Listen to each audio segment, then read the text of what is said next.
Bunga mawar mekar sekuntum, buah tomat terlihat ranum. Assalamualaikum antum-antum, semoga sehat dan selalu tersenyum. Perkenalkan, nama saya Diadel Naim dengan NIM 2205953. Di sini saya akan menjelaskan perbedaan kompensasi finansial dan non-finansial. Sebelum saya menjelaskan perbedaan kompensasi finansial dan non-finansial, saya akan menjelaskan apa itu kompensasi terlebih dahulu.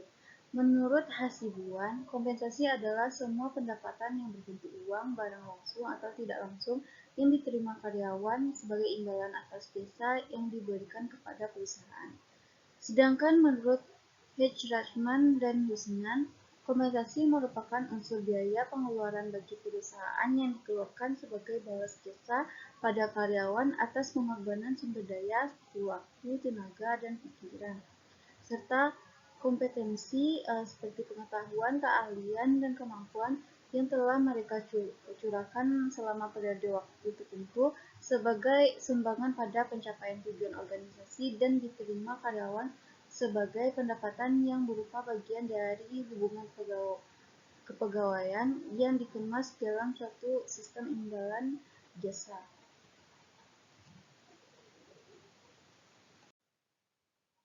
Selanjutnya saya akan membahas perbedaan kompensasi finansial dan non-finansial.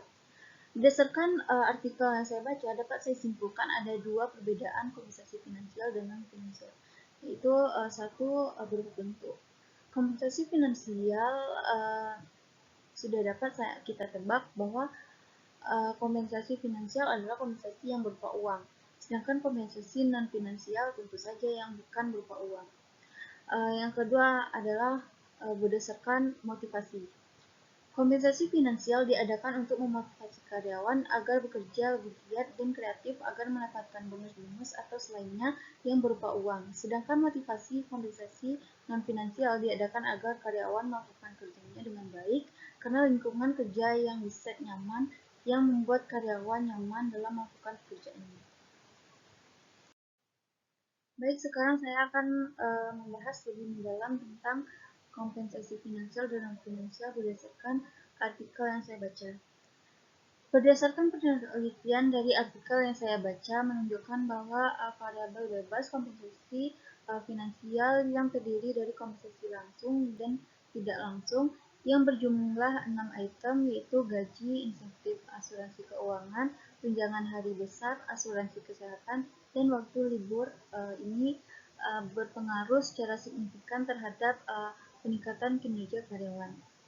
Hal ini berdasarkan hasil analisis deskriptif dari variabel bebas kompensasi langsung yang menunjukkan yang diperoleh dari keenam item tersebut adalah 4,09, yang berarti bahwa peningkatan kinerja sangat dipengaruhi oleh item-item yang ada dalam kompensasi finansial. Dalam variabel kompensasi langsung tertinggi diperoleh dari item karyawan mendapatkan asuransi kesehatan yang layak, yaitu sebesar 4,21, yang berarti bahwa mayoritas karyawan sangat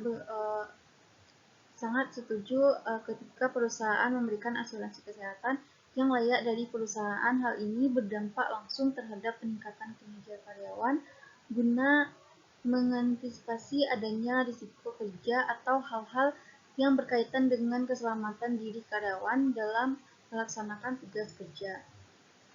Item yang mendapatkan terendah yaitu karyawan mendapatkan asuransi yang layak dari perusahaan dibuktikan dengan hasil sebesar 3,73, yang berarti perusahaan lebih fokus pada memberikan kompensasi langsung pada item gaji dan insentif tidak berupa asuransi keuangan.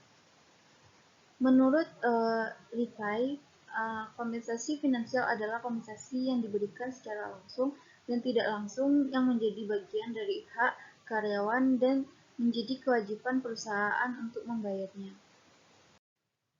Sedangkan kompensasi non-finansial berdasarkan hasil perhitungan penelitian menunjukkan bahwa variabel bebas kompensasi non-finansial yang terdiri dari 7 item, yaitu tugas yang menarik, tantangan dalam pekerjaan, tanggung jawab, pencapaian kinerja, pemberian penghargaan, supervisi yang kompeten, dan lingkungan kerja yang mendukung berpengaruh secara signifikan terhadap variabel kinerja karyawan. Ini terbukti dengan hasil MIAN yang diperoleh sebesar 3,91, yang berarti baik atau mayoritasnya karyawan setuju terhadap item-item yang masuk dalam variabel kompensasi non-finansial.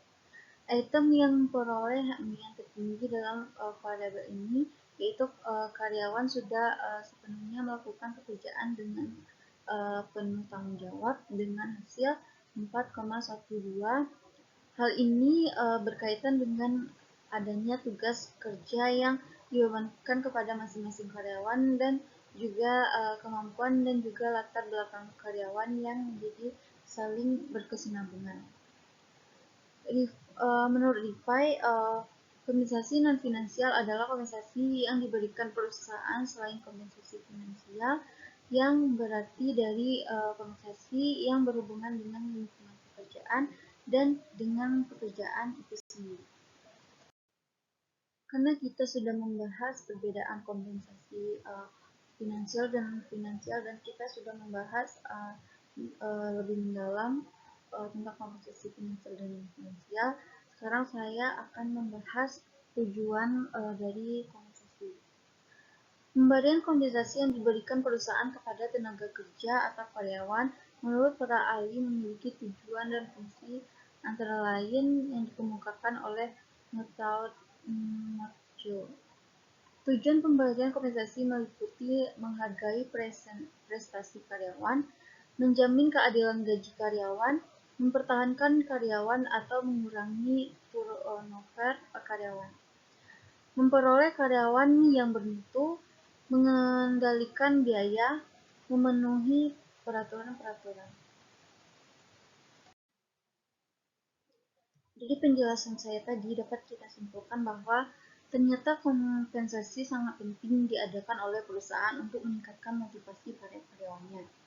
Kompensasi yang diberikan sebaiknya sesuai dengan motivasi karyawannya, dan lebih baik lagi jika diadakan kedua-duanya dalam perusahaan, yaitu kompensasi finansial dan non-finansial, agar lebih meningkatkan kinerja para karyawan perusahaan. Baik, sekian yang dapat saya sampaikan. Jika ada salah kata, mohon maaf, dan semoga apa yang saya sampaikan dapat bermanfaat bagi pendengar. Dan sekian, terima kasih. Assalamualaikum warahmatullahi wabarakatuh.